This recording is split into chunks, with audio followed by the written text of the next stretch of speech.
sense. First off, you have you have a YouTube channel. I saw that. You're bigger on Twitter. What's the? I saw something about the daily break type stuff, or what's Well, your? to your first point, it's crazy. You said you're bigger on Twitter. Like I tweeted something, I think it was 3 weeks ago. I kid you not. Your name is I My don't name? think I ever got your name, Paul. Anthony. Paul. Sorry, Or dude. Yes, Paul, yeah, Paul. Paul. Sorry. Yeah, I know. I PF Jung. It's honestly it's for the. I mean, Yeah, I work full time, and I just it'd be nice. It's easier if people don't have access to my name. But yeah, Paul. you look at Anthony. I look like an Anthony. Yeah. My older brother's middle name is Anthony. Oh, that's really So weird.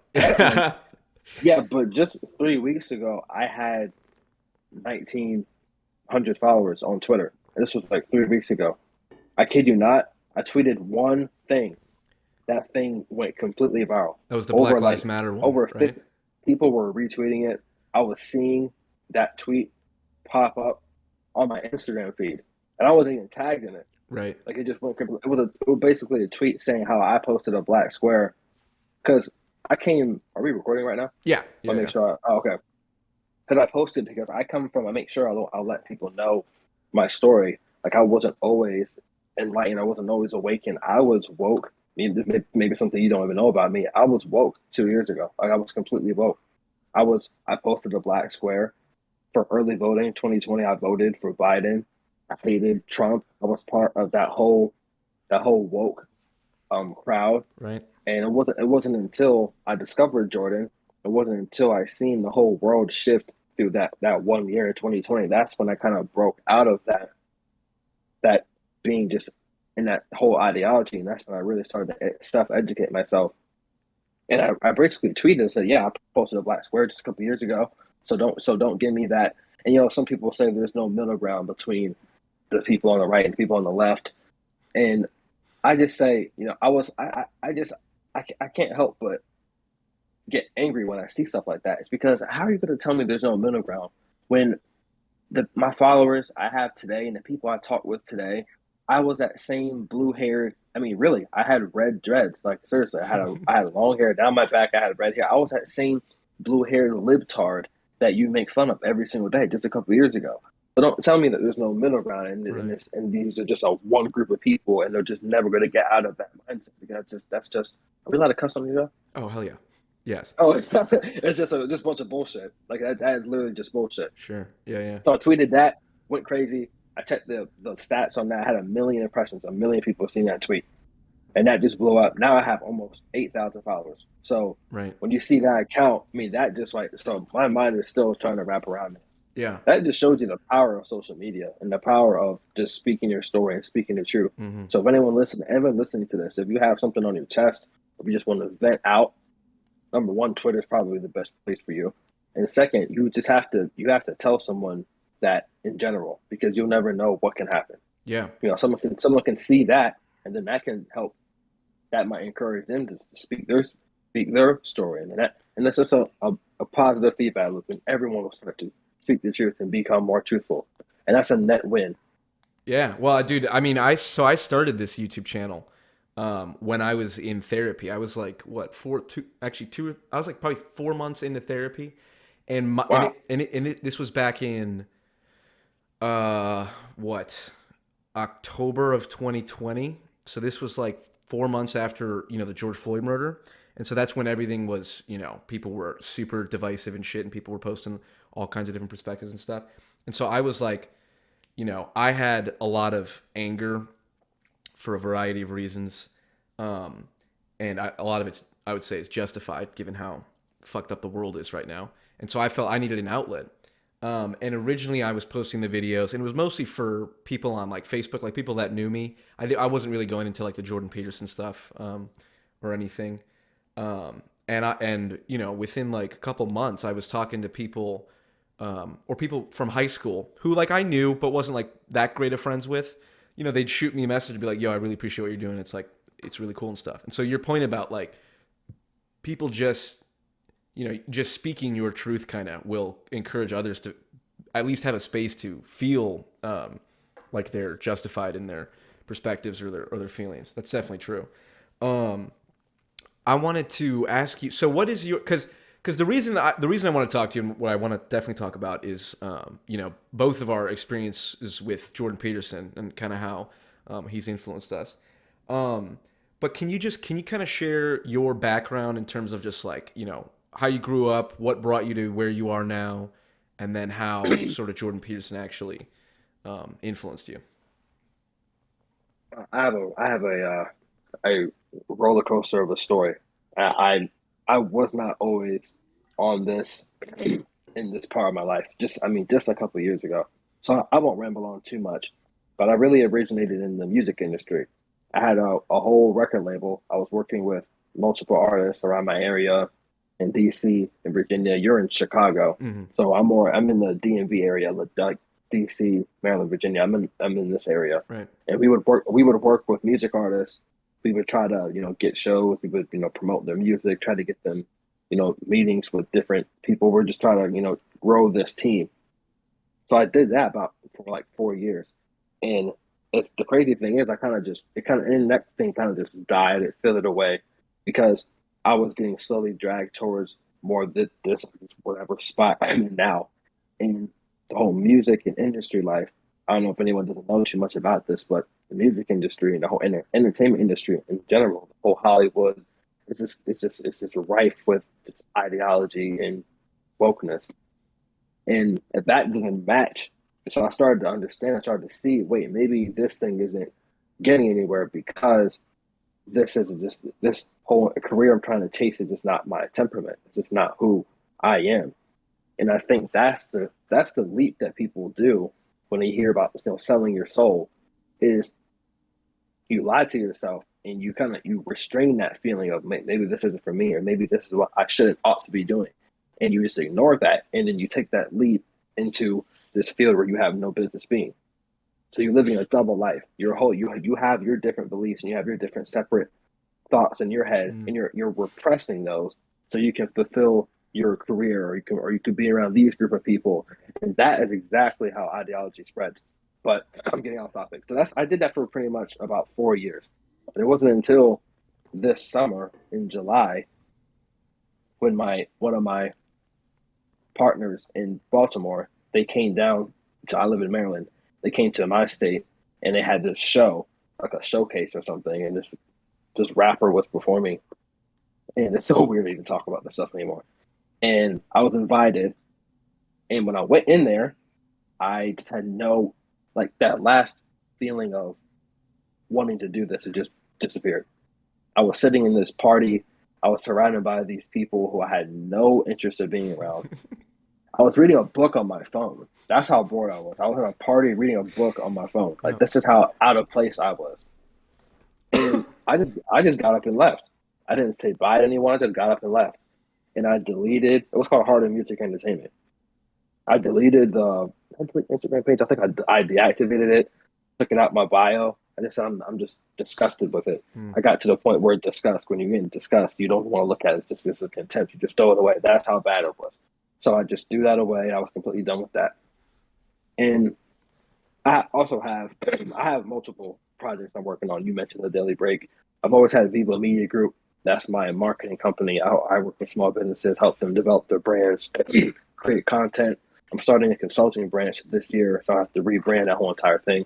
I started the Daily Break in July in reaction to the increasing polarization with mainstream media, because that's something that's always bothered me. Like you go on Fox News and they say, "Oh, they're killing us," and then you switch to channel and then they're saying, "Fox News, they're killing us." Hmm. Like it's just a stupid little game they're playing. Yeah. And I've seen that, and my partner's seen that, and we said, "What can we do to not be that? What can we do to not contribute to this?" And we figured out the problem isn't messaging. The problem isn't having your own biases. The problem is no one wants to be objective.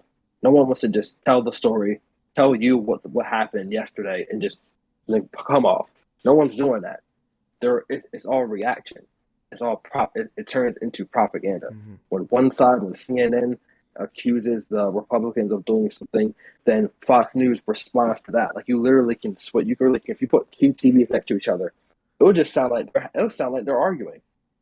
and they're not Right. even in the same Right. studio. Yeah. Yeah. It'll literally sound like they're both arguing. Yeah. I've always said And if what I always said if you get one, if you listen to Fox and you listen to CNN about the same topic, you'll get an idea of what's really going on, but you have to listen to both because they'll only show one perspective at yeah, a time, but together you'll get the and total obviously perspective. everyone's gonna have their separate. I mean, everyone's gonna be tuned to their separate, like how they think. I mean, Right. obviously, but companies like the Daily Wire with Ben Shapiro and Jimmy Boring, I like their channel, and this kind of based my business model off of them because they're branded literally as a conservative network. You don't have to guess what you don't have to. They're not. They can't be biased because they're telling you up front, and that transparency is what we're trying to replicate. Right. They're accounting for their So bias by acknowledging it up front, yeah, rather exactly. than So Fox News, which claims to be yeah, fair and balanced or something. yeah, that non-transparency. That's the actual problem. So I mean, think about it. We get a lot of problems could be solved if CNN would just come out and say, "Look, we're rooting for the Democratic Party. Like that's what Sure. we're doing. Yeah. We're a leftist network." Like, they would solve so much problems if they would just be open. Fox News could have they could solve a lot of problems too if we just say, "Look, we're a conservative network. We are fundamentally promoting the Republican Party, and this is what we believe." But the problem is that both of them are trying to appear as objective news. Hmm. They're both ministries of truth, and they're both accusing each other of being the ministries of truth when they're both doing the same exact thing. So what we're trying to do differently is we have meetings. We haven't had a meeting in a while, but I have one writer so far. We get together and we go over our stories, and what the main thing we do, we talk about how can we make this story as objective as possible. Like that, we go through every single story and we try to make it most objective as possible, and then it goes out, and we make sure on each of every caption or each Twitter post, it's called the daily break at the daily break, not the break like you broke something, the break like a Yeah. we named it break because it's a daily break. Yeah. Like It's a break we from want you to we want you to take a break from the yes you got it. the You're supposed to. propaganda. Yeah. Yeah, yeah. So every single tweet, we try to tune it to be objective as possible. So that's one of my other projects I have going on right now, and that's pretty much it. Yeah. Well, so I want to so again, so my the what I think we were talking earlier about what how I found you on Twitter or whatever, it had something to do with Jordan Peterson. So, I make obviously a bunch of videos about Jordan Peterson and explain his ideas and stuff. I'm just I'm curious how how specifically I mean how did you get turned on to him, and then how does he influence you, specifically, um and sort of, what's your story Yeah, with him? I'm gonna ask you the same exact question after I answer this because I'm interested in knowing that too. I had no idea. Actually, I'll start here. I used to watch. This happens with every single person that I begin to like. I used to watch videos of him all the time, but I had no idea who he was. Hmm. Like, I didn't know who he was. Sure. And when I would watch his videos, and this was like maybe 3 years ago. So my whole vocab comprehension wasn't up there where it is now. So the things he was saying, they weren't really clicking. I wasn't ready. I wasn't Yeah, ready and to hear them. that's a big criticism I hear of him, is like a lot of he like metaphorical substrate and all these terms and shit. It's like, man, and Yeah, metaphysics and ontology I and all this wasn't stuff. getting. Yeah, Yeah, I was nowhere near there 3 years ago. yeah, But I have to I have to what pull it up drew on my me, phone all the time and be like, what did he say? Ontology? Okay, that's what that means. yeah, Yeah. yeah. Like, when I see Jordan, I just go right to the dictionary. I'm like, hold on, man, give me some time. But what drew me to him was 2020, and I think that year, I'm gonna sound insane for saying this, but on paper, 2020 was a disaster. But off paper, oh my gosh, I think so many people have become red pilled, have Mm. become enlightened, have woken up from their old way of thinking, and that's just great. But there's no greater gift than, I think, knowledge. Because if you don't have knowledge, if you don't have a grasp, if you don't have a framework of how this world works, if it isn't complete, if it isn't three dimensional, you can't see the bigger picture. So you have no choice but to come to some ideology. You have no choice Right. but to believe in these 14 word slogans and to wrap your whole mind around this rigid like stale thing that Right. you know doesn't make any sense. Ready-made You're limited. ideological Yeah, solutions is what Jordan it's Peterson like it's calls it. like it's like pre-made dinners. Like it's like, think about knowledge as money. You only have when you only have an ideology, you only have a limited amount of source. And that's kind of what your IQ is. Your IQ is your capacity to obtain knowledge. So if you don't have a small amount of knowledge, you can't afford real food. You can't afford something that's going to satiate you and is going to satisfy you and actually give you the nutrition that you need to survive. So you can only afford to go in the store and get some Skittles or maybe get like a microwavable pizza or something. Yeah, yeah. And when you actually educate yourself and you read something and you expand your knowledge, you expand your horizon. How Kant likes to say it, when you expand your horizons, you can afford to. Because I couldn't afford to watch Jordan 3 years ago because I didn't have the what's the word I want to look for? I didn't have the bandwidth in my head to afford what he was saying. I was broke. I was intellectually broke. And when you learn and when you educate yourself, you can afford to get these new type of knowledges. And the good thing about that is no one knows where that can stop. Kant said in his book Logic, every man has their own horizon. So for instance, you have your horizon where your cognitive ability just stops. Everyone has he said that way back. But that's something that I critique him for because I don't necessarily think that people have predestined horizons.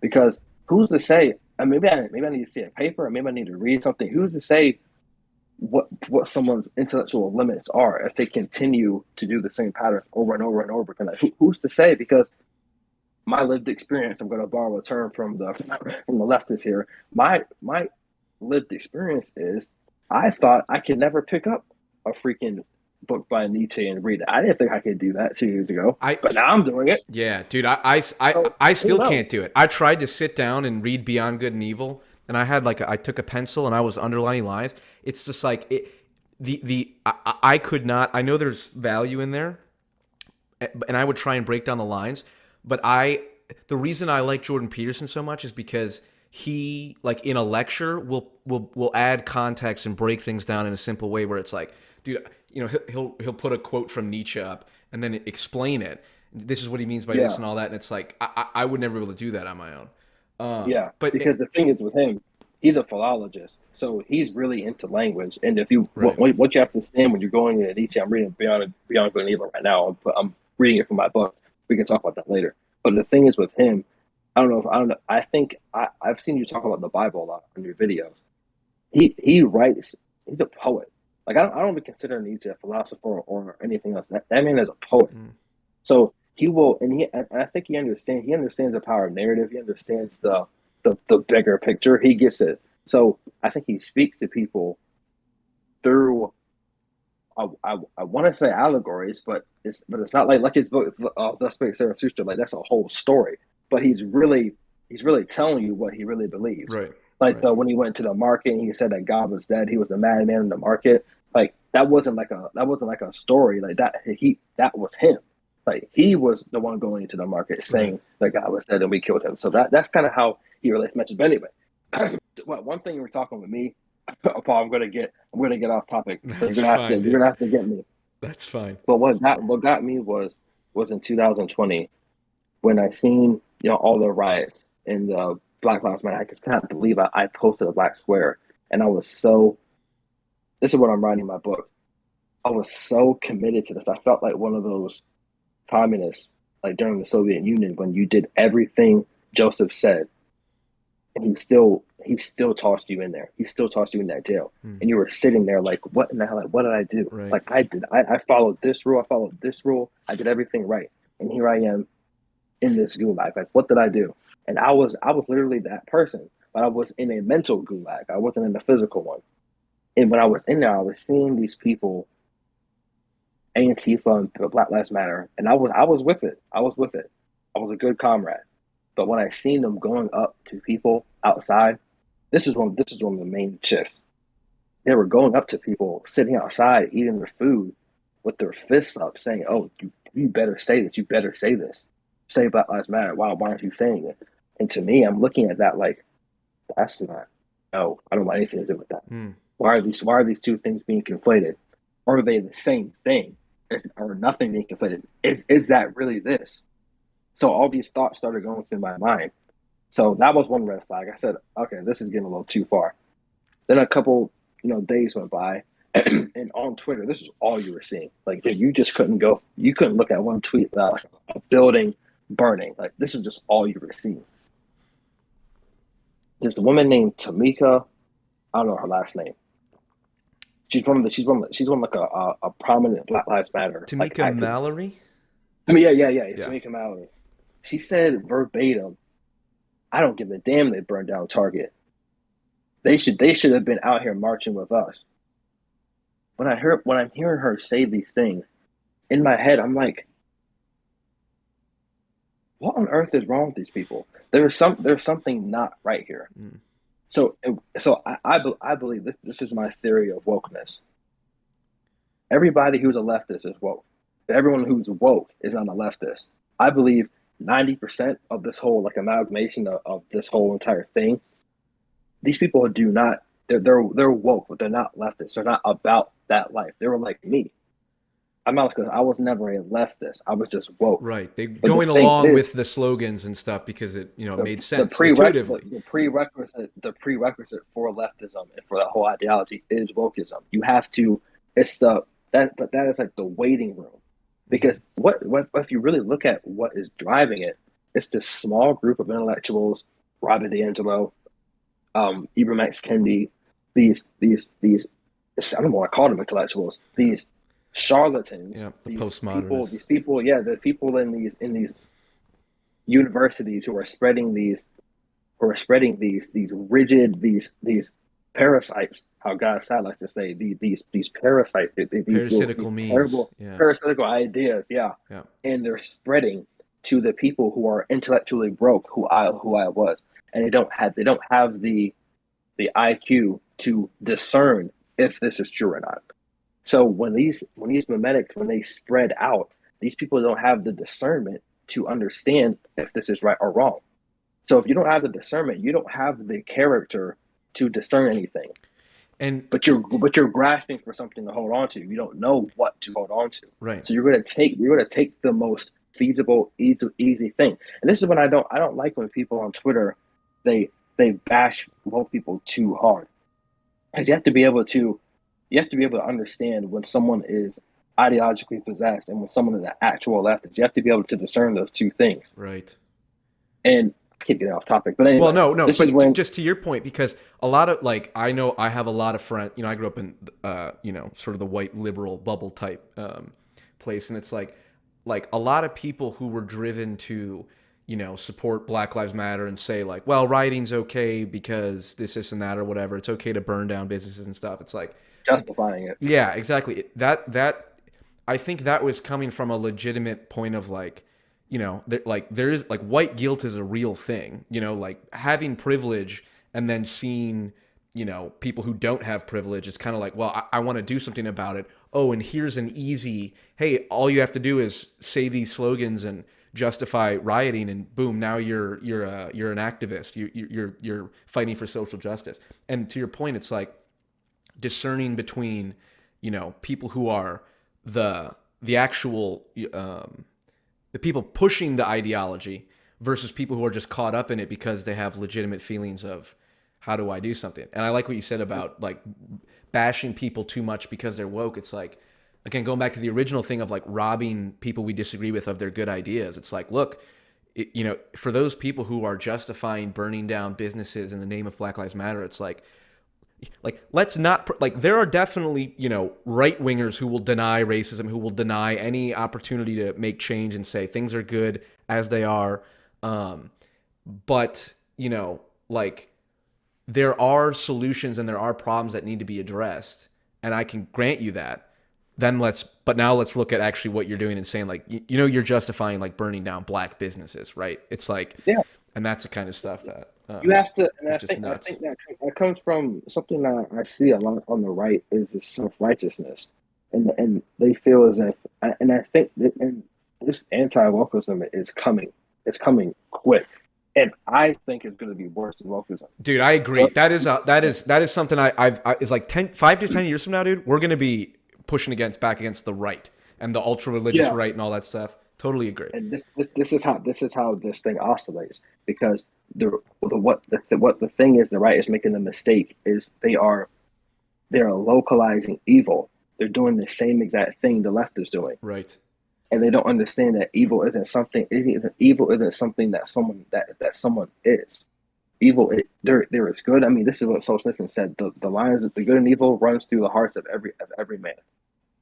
Good and evil. This is the plane. This is the plane that everyone is already in. The people are inside this plane of good and evil. There isn't we're good and then these people are evil. That's not how it works. That dehumanization, that process is what leads to the justification of burning down buildings. Right. Because think about it, and I've seen people they post things on Twitter like communists are not human. I seen this the other day. I said, really? Because the Nazis in Nazi Germany thought the same exact thing about the Yep. Jews. So where is your answer for that?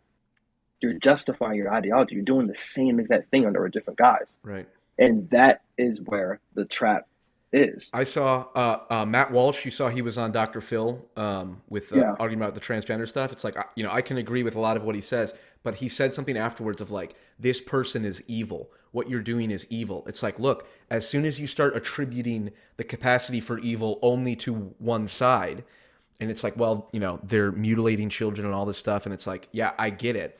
But you have to understand that every person is susceptible to going down an evil path and rationalizing, well, if gender really is a social construct and it really is oppressive, and it's like, there is sexism and all this stuff, and there are kernels of truth on the way to this wrong ideology. But if you start saying, well, people who believe this bad ideology are evil, now you're projecting your capacity for evil onto them. And like you said, that's exactly what, well, communists aren't people and Nazis aren't people. It's like, Yeah. no, they are exactly the same as you. They're human beings, and you have that capacity as much as they do.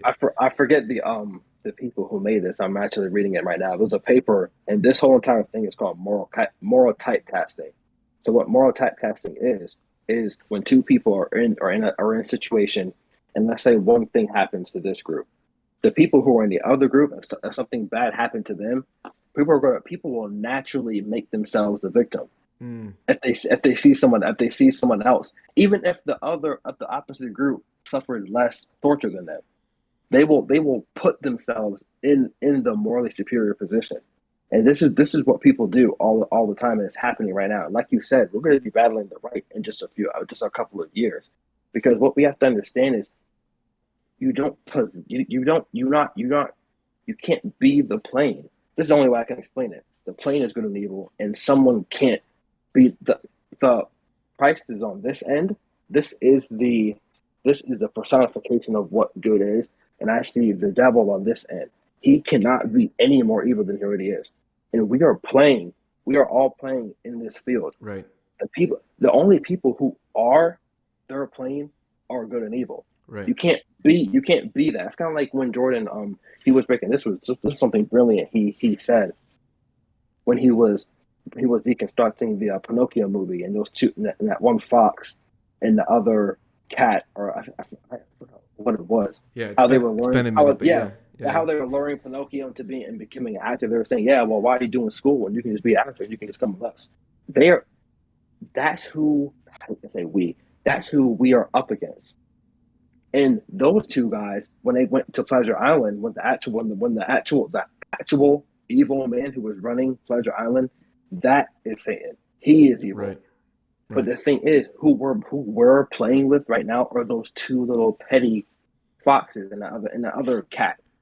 They're Right. they're the intermediary between the actual Satan Right. And they and exist within us tempting the too. good. They're our own temptations, and a lot giving into your own Exactly. temptation. Well, this is the easy route, and I can feel justified by, posting this slogan, and it doesn't require me to do any work, but it's easy. So, and it satisfies me. And that's within every person. Exactly. Agreed. Yeah. So back to the original question. Where did we leave off? Yeah, when this is when BLM was, they were destroying everything and $2 billion in damage.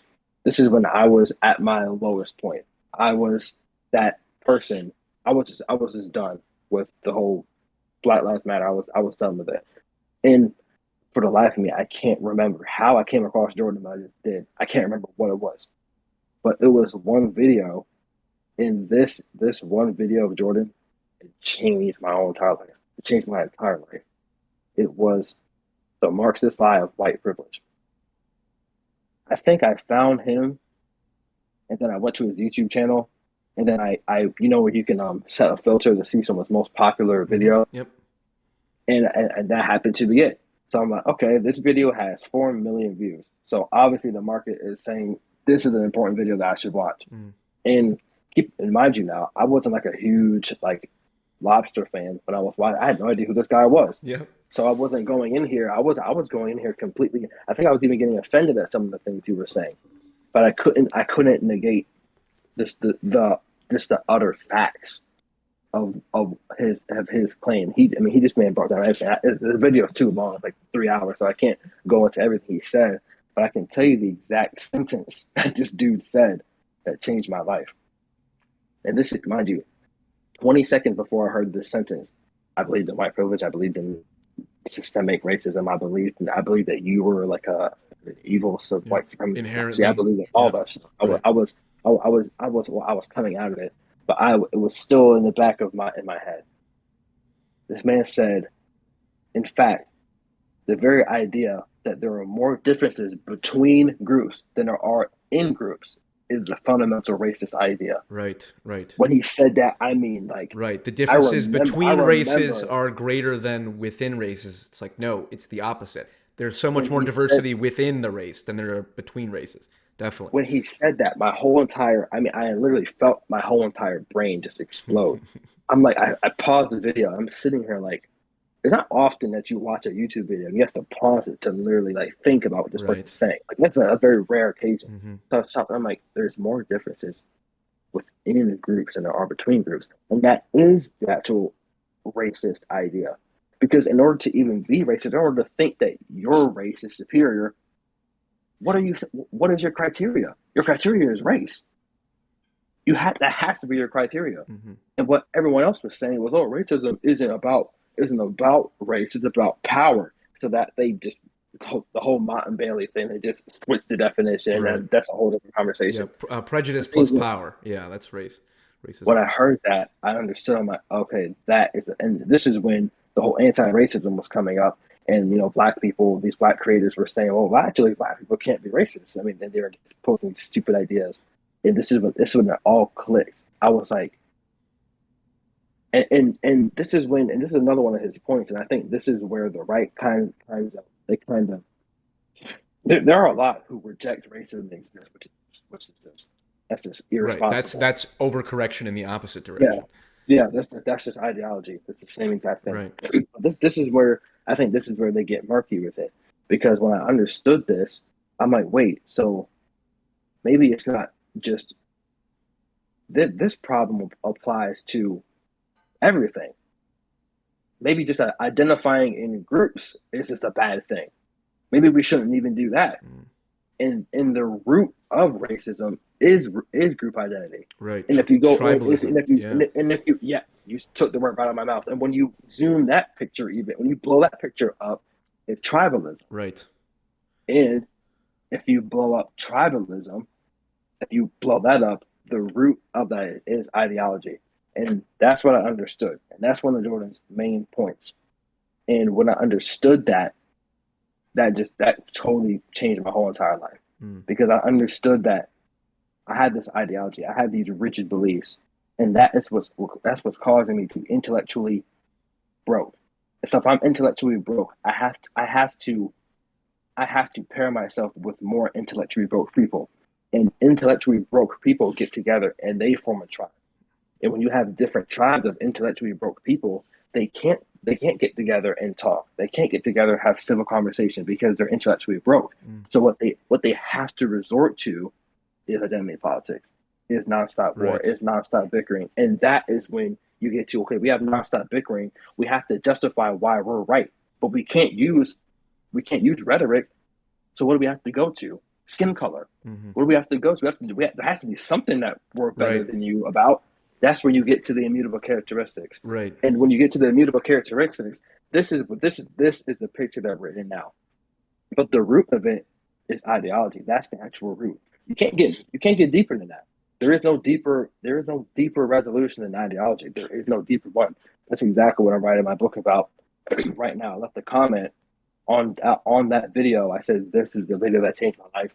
Writing about this experience in my book, and that got a decent amount of feedback. And yeah, that and after that, I just binged everything he ever said.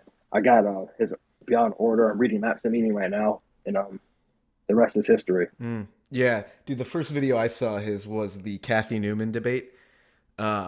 You know that Yeah, one. We're going to the point about like sort of you know, it was rationality in the face of you know. So you're saying you're this and this. It's like no, no, no.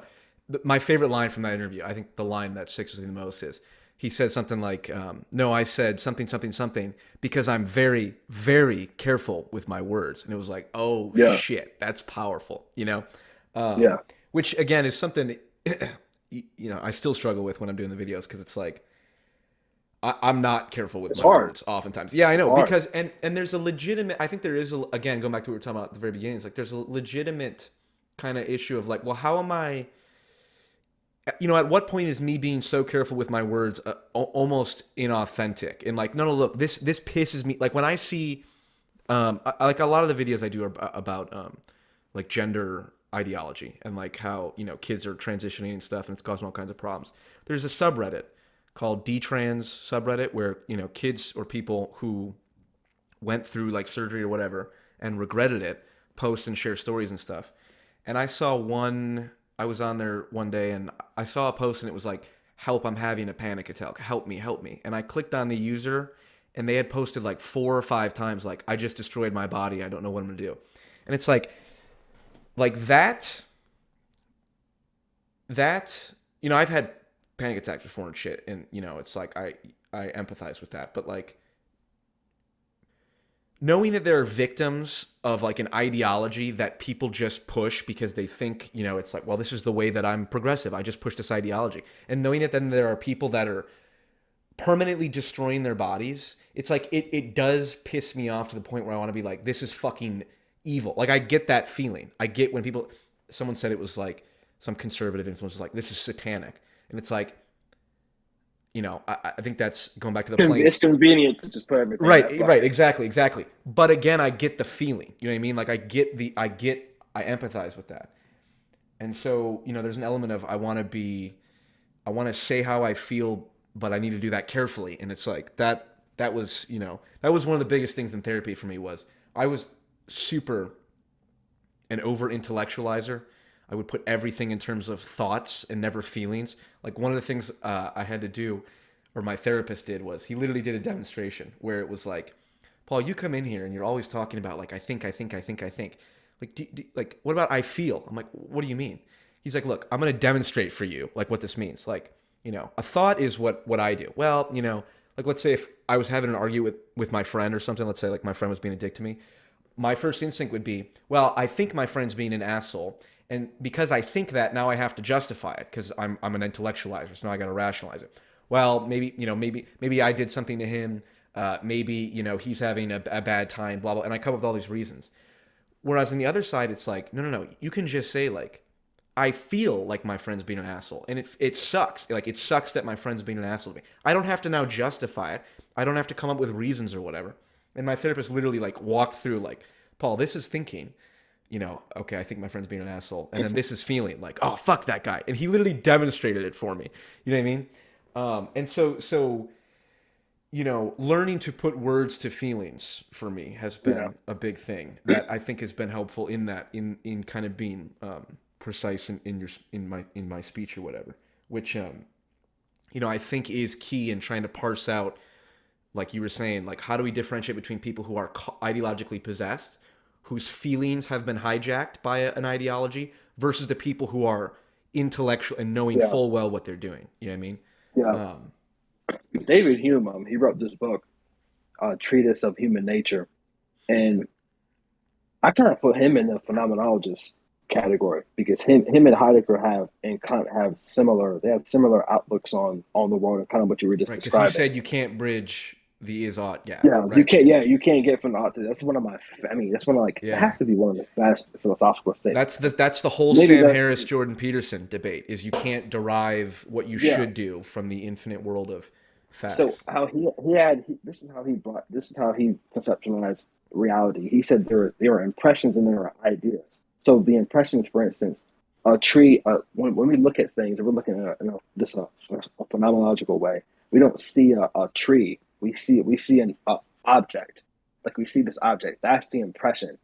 The idea is we look at that and then we cognize what this thing is and we Right. have a subjective term for it and then we call that a tree. Right. Like that's just how and I agree with that. That's kind of like how we view the world. Now Heidegger's his way of the phenomenology of the world of discerning what the objective reality is he I think Jordan talked about this famous eye. He talked about that a lot that present themselves forward. Yeah. So he thought that the meaning in the subject he felt as if the objective world in the subject they were constantly putting themselves forward to us. We had no control over what these objects, what the objective reality is promoting to us. And I think when you think like that, and that's kind of Hegel too. If you think like that, I think that's how you get stuck in that propositional thinking. Because when you position yourself as the victim of constant stimuli, and this is what Kant rejected too with the empiricism. He didn't think that you could get. He didn't think that we were just raw subjects. We could just look at that. We could look at one thing and just automatically tell what it was.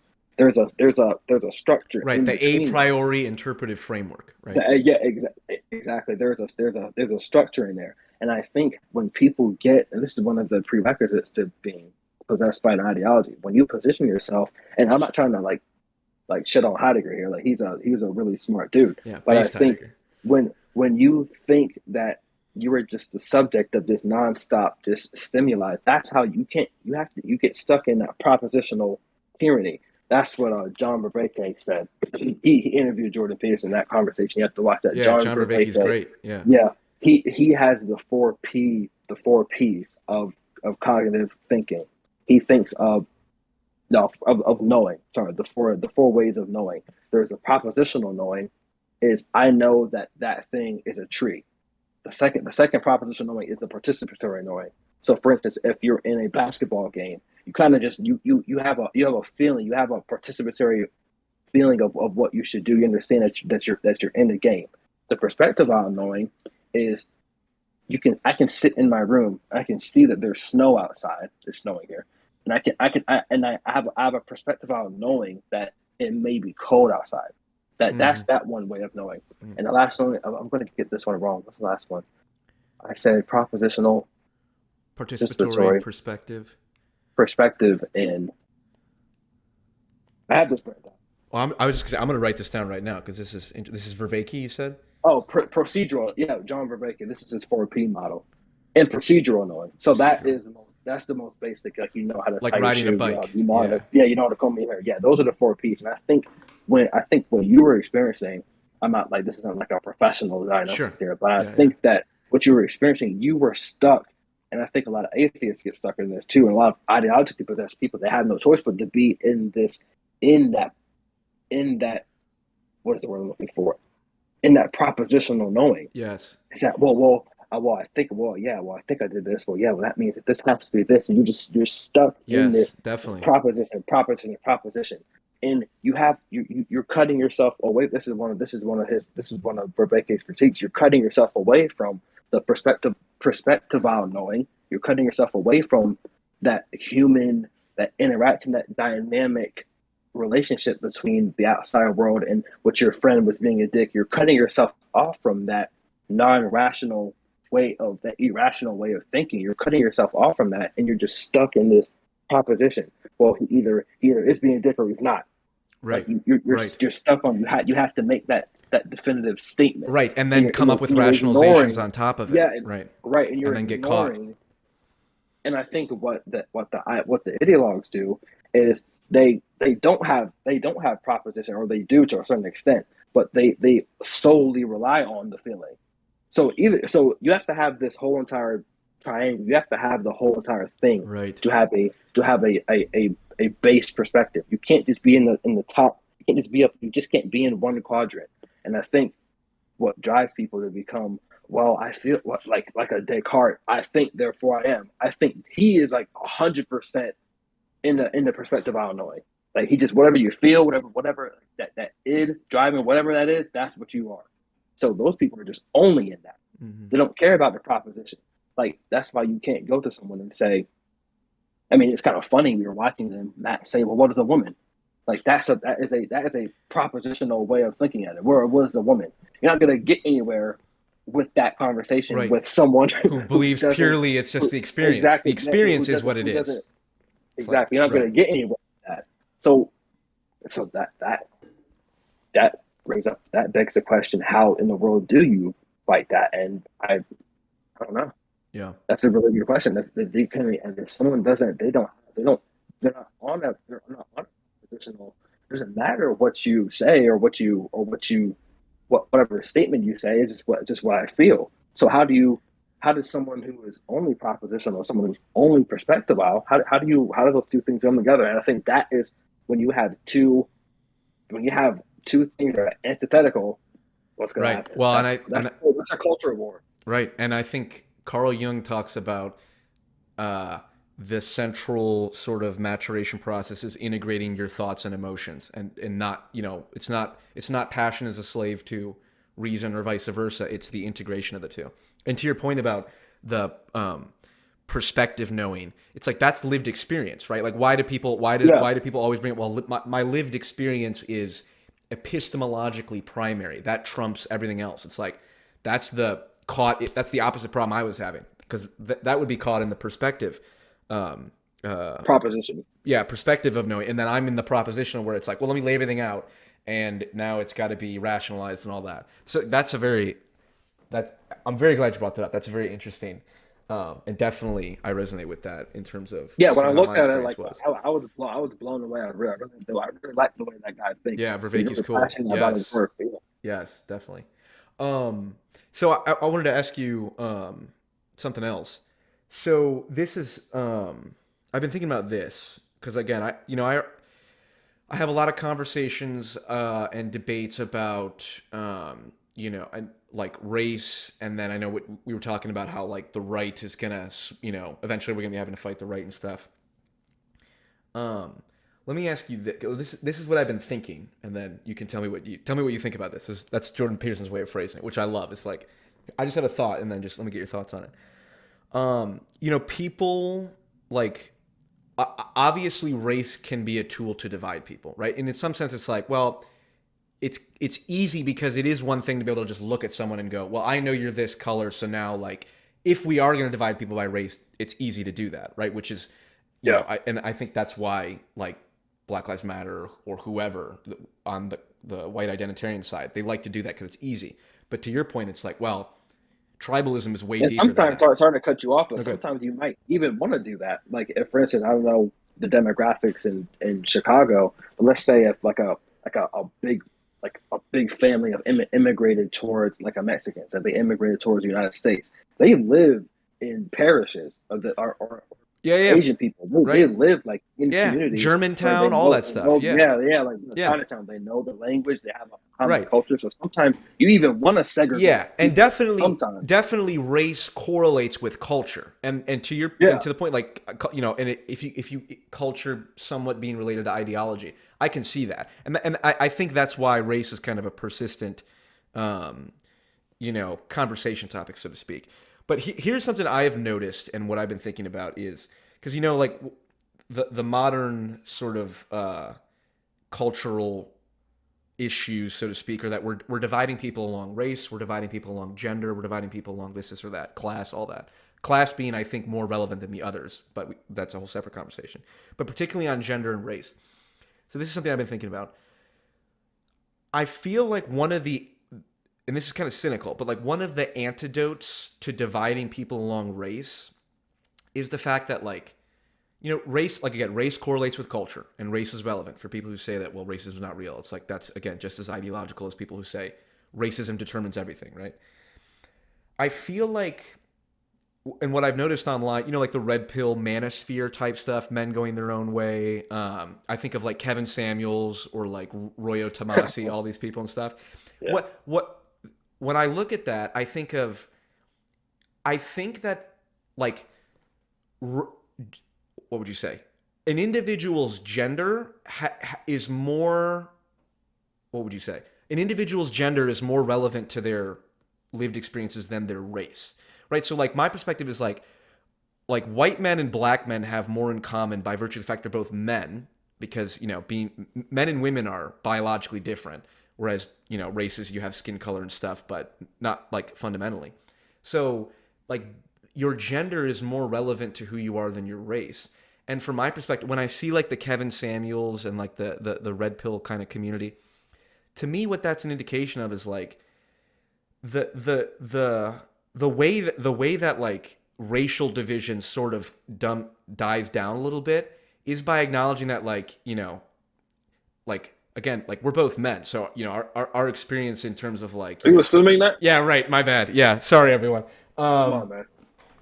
But like it's like our experiences with like, okay, when it comes to like romance and getting married and all stuff, that's going to be more fundamental. Like you and I are going to have more in common discussing those experiences than like me and a white woman, right? Because that's a totally different experience.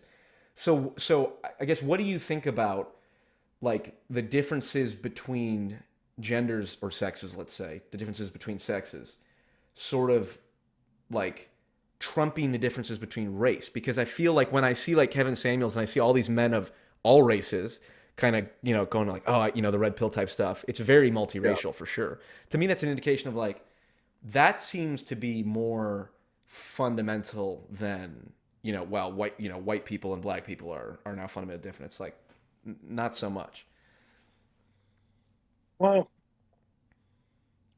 I think what drives people to serve as like the fundamental marker of how they distinguish themselves from other people, or what they value the most. So if I think it's I think it's kind of transpersonal. If you want to not sound too postmodern here, but I think what those people are doing is they're just projecting what they want to be the marker. So the for instance, even Max Kendi, he says that race. I mean, he tells you, he says race is like the most important contributing factor. Like that's what he wants to be the most contributing factor. He wants that to be it.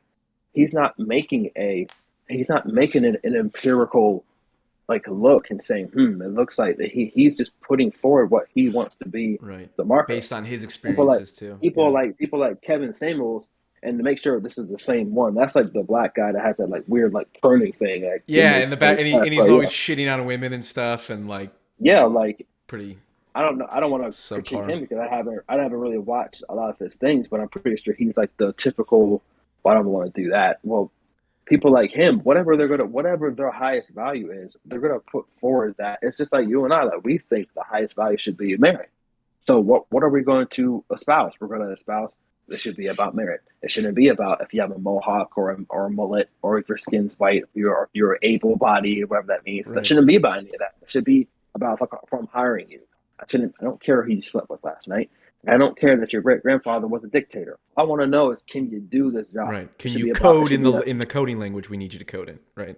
exactly. Can you do the can you fulfill the task at hand? And I think there is no, and Jordan, this is one of Jordan's main platitudes. He said the ultimate minority is the individual. Right. And he's putting that forward because that's what he wants. That's what he wants to be the ultimate marker, individuals. So I don't think there is, now if you're asking, the question is, which one do I think should be the dominant one? I think what should be the dominant marker for dividing people is probably is merit. I don't think that we should divide it. I mean, that's the thing. Like, it's a hard question. It's kind of like asking me, what do I think about? It's like asking me, what do I? Who is my favorite artist? It's kind of like asking me, Right. It's what's not my favorite thing necessarily. to eat? Yeah, yeah, yeah. And I'm not I'm not going to necessarily tell you. There could saying. be a poll. There could be like a national poll saying blueberry pie is the best thing. Right. I mean, Right. it's Right. not necessarily mean that I'm going to want that. It's kind of like it's a personal thing. Right. Thing. I guess I'm trying to put it in perspective of like, like, I mean, do you like, in your experience, do you agree that like the experience of being a man is, like, is provides a common lens of experience more so than like being black, right? So like for my, like I've said, like, and it's funny because I minored in gender studies, if you didn't know that. Um, Oh wow. I know. And on the first day of class, I walk into class. It's literally all women, except for I think there was, two or three guys who were And you. gay or trans, yeah. And then me, and then this one black And then dude. there was you. Yeah, well, and then there was Yeah. this one black dude who had a Bears hat on. I'm from Chicago, so he's a Bears hat. So I'm like, okay, immediately, without even thinking, I was like, I'm gonna go sit next to this guy Maintain because, his masculinity in there. well, right, that's what I'm saying. But it's like it was almost without thinking of, like, clearly me and this person have more in common than anyone else in the room. And Yeah. it's an anecdote. It's subjective, but it's like, and we ended up hanging out and stuff. And just from my perspective, But it's it like, is. That's the punchline, like it is. right. And to me, when I see like the Kevin Samuel stuff, I just think like a lot of the divisions between race pale in not, and I don't mean divisions necessarily, because like I said, like there is validity to talking about like heritage and culture and all that. But it just seems to me that like men of different races and women of different races will have find more in common with each other than people of the same race per se. And I could be wrong. At least that's been my experience. So Yeah. if that particularly, I don't know if that makes sense or. Um, I think it depends on what your lens is, because we look through the world with our lens, and I'm pretty sure you and we share a similar lens. I don't look at you and see well, I do, and this is when you're getting into people's subconscious thoughts. That's just unproductive. Like the whole like diversity training or implicit bias yeah. Oh training. yeah. I've got Those my type of things. Like you can't. perspectives on that. It's almost impossible to, and this is kind of what Jung was doing. And maybe that's why a lot of people don't read it. But it's kind of impossible to bring people's subconscious thoughts conscious to bring those forward, Mm. because think about it. If you're walking down the street, Chicago is a dangerous place. Like if you're walking down the street and you see a black guy and he has a hood up, let's just be completely honest with you, man. It's you and him down the street. You guys are walking down a one-way street, and this guy has a hood up, and he's running like a black sweatshirt, and he's walking slow, and he's walking towards you. You'd be stupid to not be scared. Like I'll be fucking scared. Sure. Now, are you scared because he's black? Are you scared because he's a man? Are you scared Right. because he's That's the taller than thing. you? I thought, There, yeah.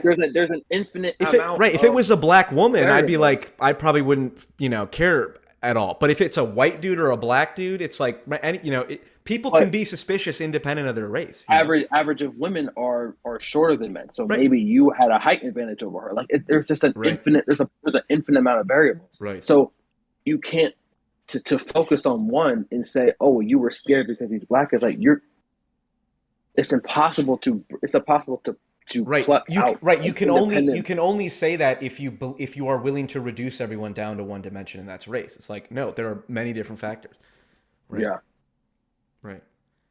Yes. yeah. It's It's it's a hard, it's a difficult subject. yes. Well, and it's just so I like sick, like, I don't know.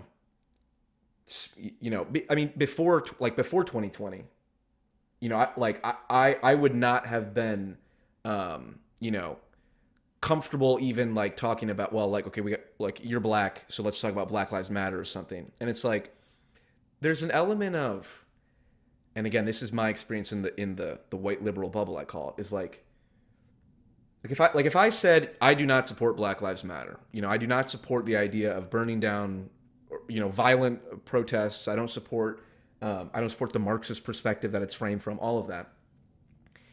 There's like again, I have friends who are white who would be like, they would say that, but if they were around a black person, they wouldn't say that. And it's kind of like, well, dude, aren't you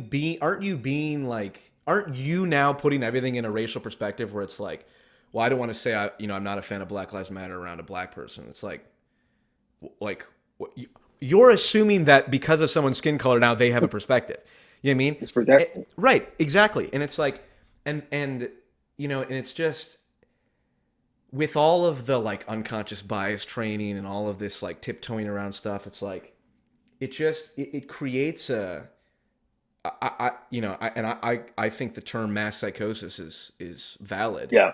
of just whether it's race, whether it's gender, whether it's whatever. It's like you have all of these things that are just like building on each other. Where I can't like, I don't like, you can't talk about anything with anyone if you have any perspective. Suddenly, well, they could have a different political opinion, they could be gay, they could be, they're whatever. It's just like and then what I've learned in the past like 6 months or a year, whatever, is just like no, like saying what you really believe and just speaking truth. It's like that is that and that authenticity, that Heideggerian kind of just authenticity, that cuts through things, and is such an antidote to, well, how do I say the politically correct thing, or how do we talk about these things in a way that, well, I'm white, so I can say certain things, or I can't say certain things, or you're black, so you can't say certain things.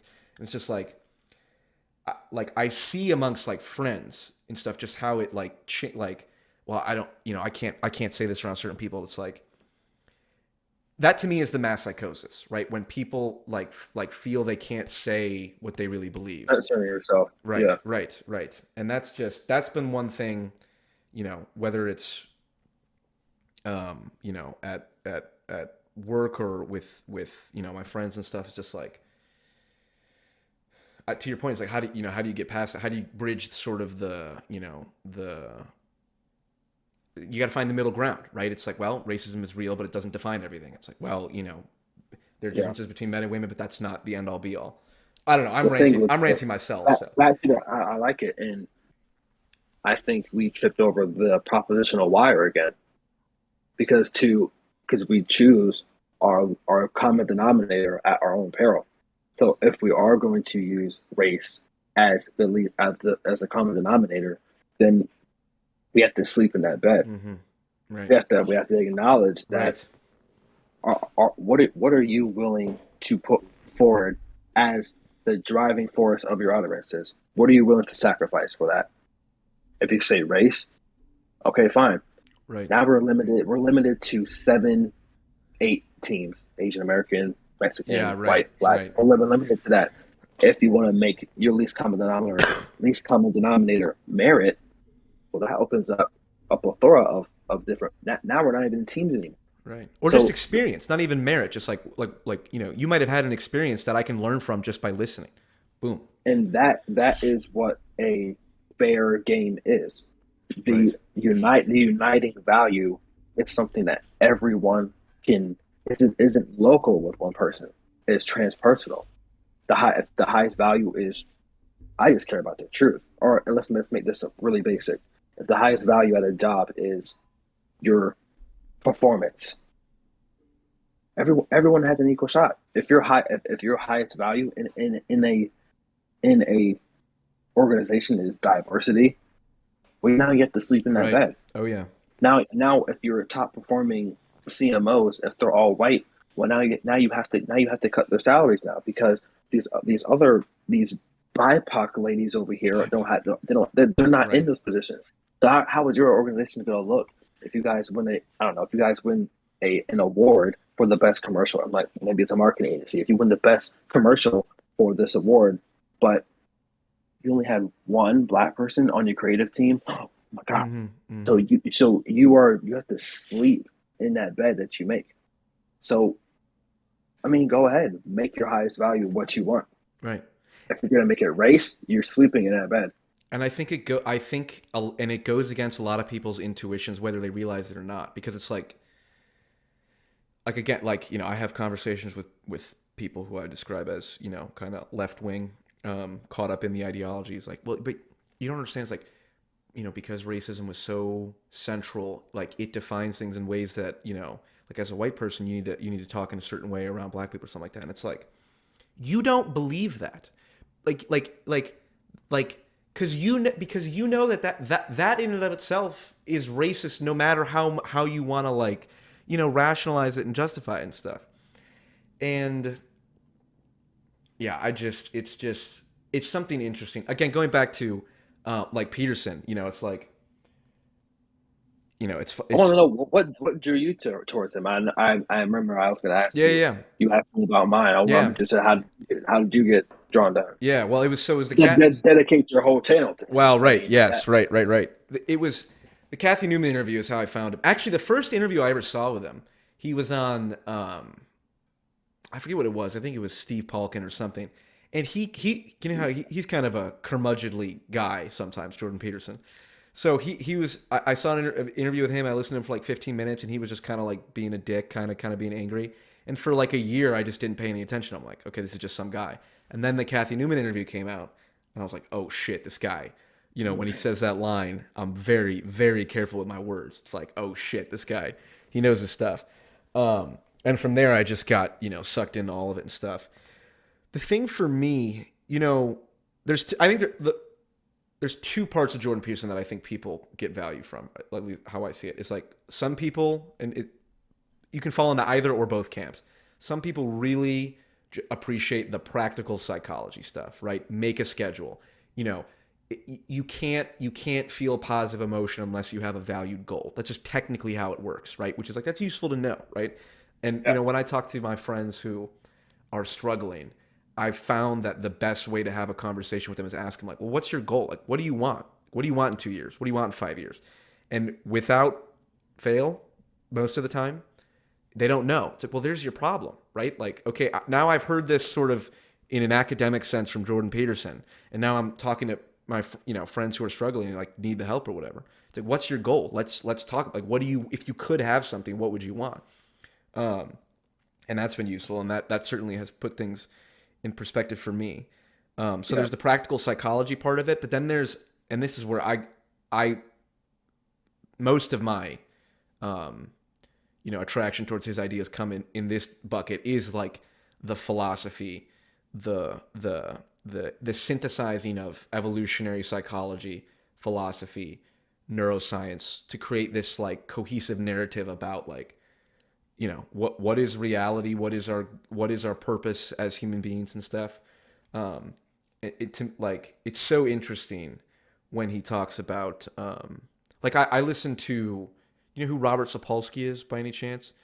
He's a I think he's a I think he's a PhD in some field in biology. It might be zoology or it might be maybe endocrinology or something. But he has these lectures on YouTube from Stanford, and it's called like I think it's called Human Behavioral Science or something. And he talks it's just example after example of here's how DNA works. Here's how the different structures of the brain works. Here's how behavior is mirrored in animals, right? And to me, that's always been the most interesting because it's like, if we can, like, metaphysically, it's like whether there's a God or whatever, whoever we are, it's like we're certainly biological beings and we're certainly, animals to some degree. And like, if we can observe, like, well, the parts of our brain that feel positive emotion are the same parts of the brain in animals that feel positive emotion. That says something about us. Or my favorite example is he talks about rats wrestling and how like there's an Yeah. emergent fair play ethic. Like even dogs and even rats know how to engage in fair play, right? And that indicates that our capacity for morality as human beings has some grounding in our biology, right? So that's a Yeah. fundamental critique against like the postmodern perspective. Well, just do Yeah. whatever you want. Creatures that aren't even aware of a doctrine or Right, even made right, aware right. of Who are by definition acultural, don't have a culture. Well, if yeah. they are acting out a certain, you know, morality, so to speak, and humans have the same sort of evolutionary history and the same biological structures, that's a rebuke against the postmodern perspective, and it's a rebuke against the idea that just like, well, every person can just do what they want, like do whatever makes you happy in life, just whatever. If you can rationalize it, do it. It's like, no, you don't See where understand. that gets you. Yeah, right, exactly. And it's like that is counter to the literally the structure of your own body and the structure of your own mind. And that's such a powerful, again, as someone who would do the propositionaling and the rationalizing. Well, if I can rationalize it, then it's true, right? Yeah. Right. So hearing that information at a fundamental level, like here's how we are structured as biological beings, and then here's what it implies for our behavior. that has been the most interesting thing for me. And like when I do my videos, I am trying to break down those kinds of ideas. It's like, you know, when Jordan Peterson's talking about a metaphorical substrate, or the fact that, you know, our cognition is built in narrative thinking or metaphorical thinking. It's like, here's what that means, and here's what it Yeah. implies, and here's what it implies for behavior. Um, so that's been my biggest draw for Peterson for sure. Yeah. You got practical knowledge from someone, and that's we've been kind of, or well, people who don't have maybe those figures in their life, or people who don't have the resources.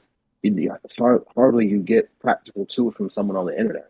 Right. They're mostly just give like platitudes, like, oh, you just gotta do it, or buy my book. But they're selling you something. But with him, like, you walk away learning something. Yes, and And and it's yeah, so uh at least in my opinion, it's like I generally think I feel like I'm generally pretty good at telling when people are being fake or having kind of ulterior motives. I listened to a professor speak um, recently, and he's like in the middle of his talk, he said like, "Well, I don't want to answer that question because that's a central thing I answer in my book, and I want you to buy the book." And it's just kind of like, and he said it, you know, he said it like jokingly, but like he meant it because he didn't answer the oh, question. You know what I mean? So, and it's like yeah, that to me is like, dude, like what? Whereas contrasting that to Peterson, where it's like he specifically uses that example where he's like, you know, I could come into this conversation and my goal could be how do I sell my book or something, but that's not what I'm going to do. I'm just going to have a genuine conversation, and you know, and trust that the honest exchange of truth is the best outcome, right? And whatever occurs occurs, and it's like that type of stuff of like learning how to identify an authentic kind of conversation versus you know, well, I'm trying to sell this book or something like that. That's been huge, and it's just he's unlike anyone else on the internet. You know, where people have this, what's up, guys? My name's so and so. Here's my channel, whatever. It's like, look, yeah. I'm gonna tell you how I feel and what I think, and you know, you know, I'll research my this is I'm thinking about how I think of it now, but it's like, you know, I will tell you what I think, I'll tell you how I feel, and I'll be careful with my words, and I'll try and put it in perspective, but ultimately it's the authenticity which is the most important thing, and that's the thing that I think I just he's instilled. this weird analogy just came out of my mind, but I think you can probably relate this to music to a certain extent. Because one of the things that creates, and maybe this is gonna make contradiction of what my point is, but one of the things that makes a piece sound complete is its completeness. It's kind of its predictability, its cadence. Mm-hmm. So you can, like, for instance, like infer at least that like we can predict that that is the main part of this piece, and we can predict to hear that part again, and that's what makes, like, we know that piece. Right.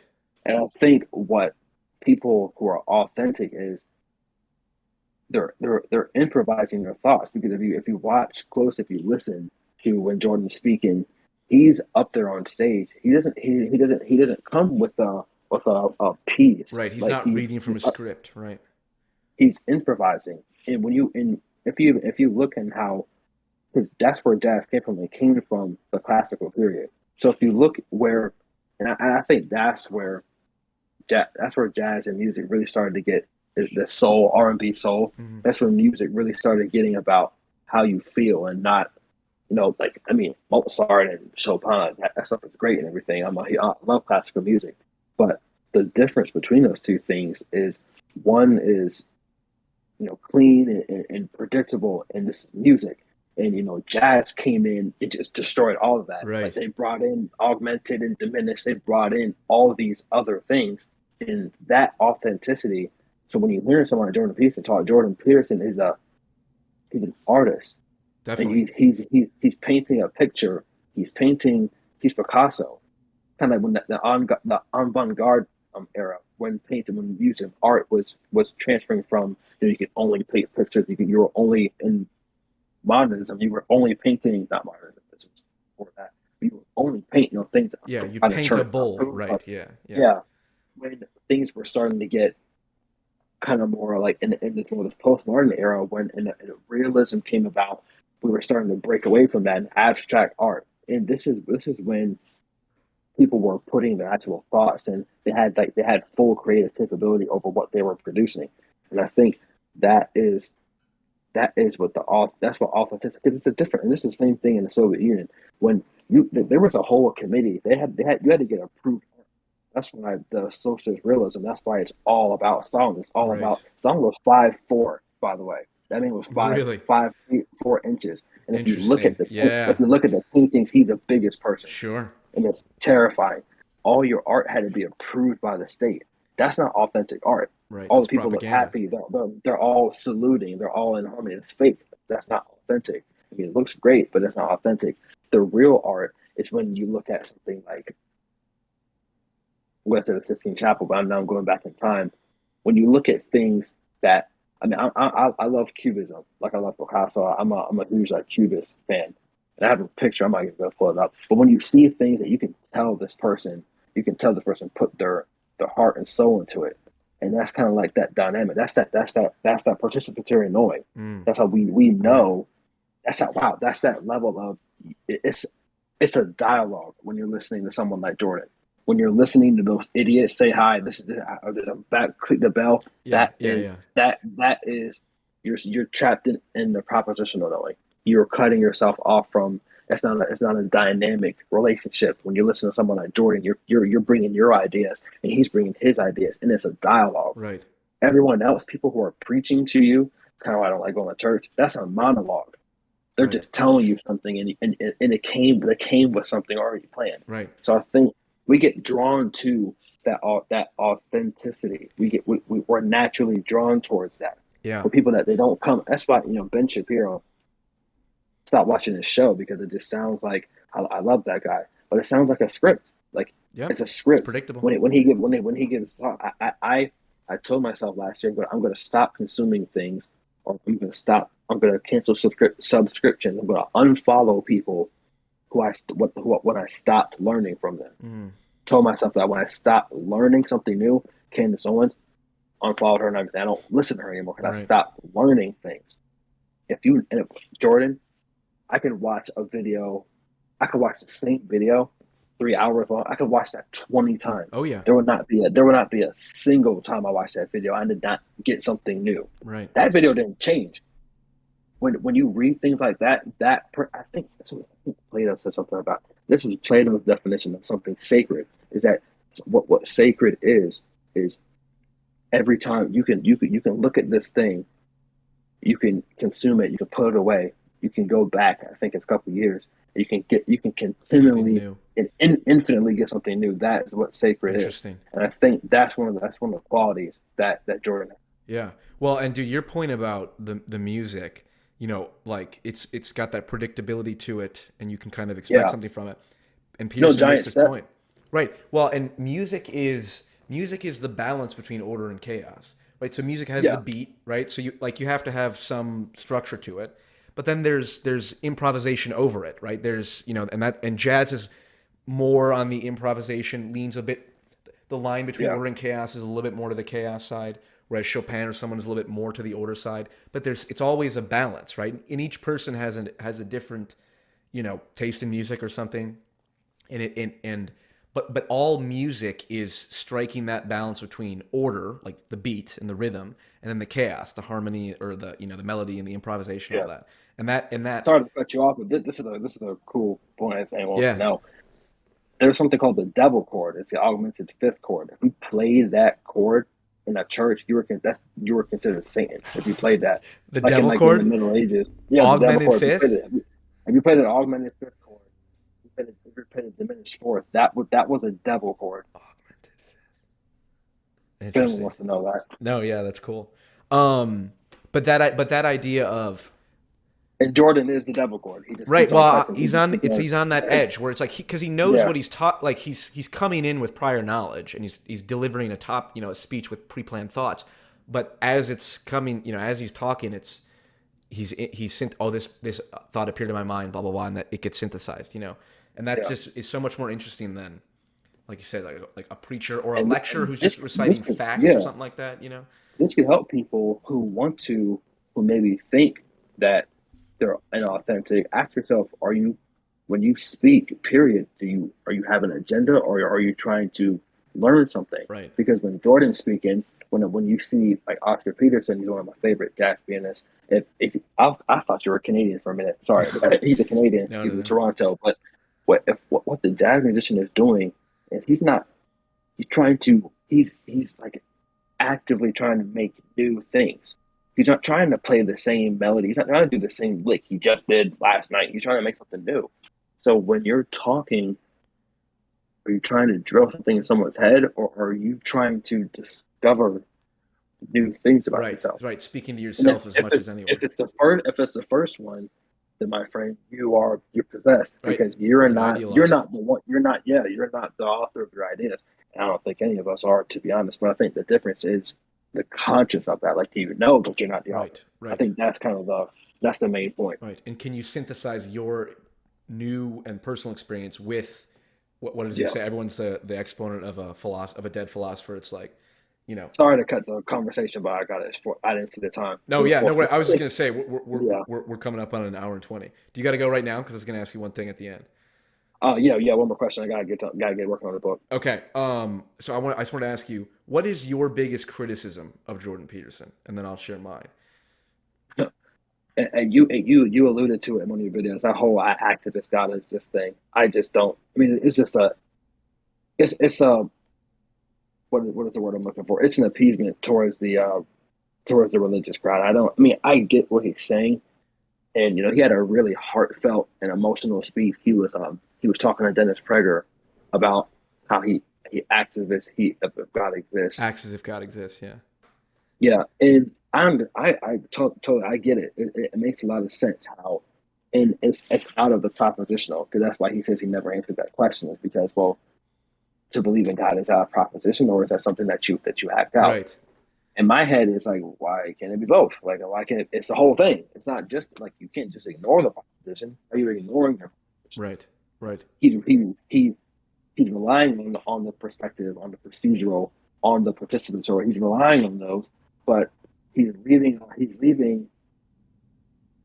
I don't think one quadrant of that is more important, but I think if you're leaving one out, I You're think missing that the whole means picture. you're missing one. And he's missing a proposition, because if you're missing a quadrant, it doesn't matter which one it is. If you're missing one, there's a hole in there. Because I can ask you, well, why do you do that? Why do you actively exist? Or I can ask you, why can't you just do that? Because, I mean, to be honest, you can take the traits. I mean, you're doing the same thing the atheists are doing. You're taking for granted the moral and the dogma that religion has created over thousands of years, and you're taking those for granted, and you're just pushing God aside and saying, we're Yeah. just going to do these things and not acknowledge God. Like, Right. you can't just. He's. I mean, he had a really great video, his critique of atheism. He said, "Yeah, you can't just take the if you can't just take the presuppositions and just throw God away, then expect the whole thing to remain there midair without any Right. foundational support." Right. That was his With verbatim words. forgetting the But in my historical lineage. Yeah. Right. but in my head, I'm like, "Damn it, Jordan! Like, you're doing that same exact thing when you say that you're not admitting that you believe in God. Mm. Like, that's what you're doing." Mm-hmm. So I think my main critique of him, and he's, I mean, like, who am I? I'm not God. Like, I can't. I don't know if he does or if he isn't. But I think one of my main critiques of him, I don't know if this is even really considered a critique, but I think he should really, and maybe he has thought about this more than anyone. Maybe that is why he says that. But I think he should ask himself, is him not accepting that proposition helping him get closer to God, or is it just prolonging his confusion about Mm-hmm. it? Mm-hmm. I think Yeah. he should ask himself that question, Yeah. because I think it's doing him more harm than good, I feel because you. he's running away. He's running away from the proposition. Yeah. And I think a lot of religious people have the same. Well, a lot of people say that line in particular is like, he says, I believe God exists. It's like, it's hard to take this guy seriously because I don't really know what that means or whatever. I always say, Yeah, if someone asks me, I'm just like, do you believe in God? It's like, probably. But, I can't know for sure. yeah. That's where I'm at right now. And he's always put more thought into it. But I would respect him more if he just said that, yeah, right, right, and right. not go on like the whole rant, Yeah. because it's kind of No, I feel you. My biggest criticism is I think he should get the fuck off Twitter. He quote tweets accounts with literally like 10 followers.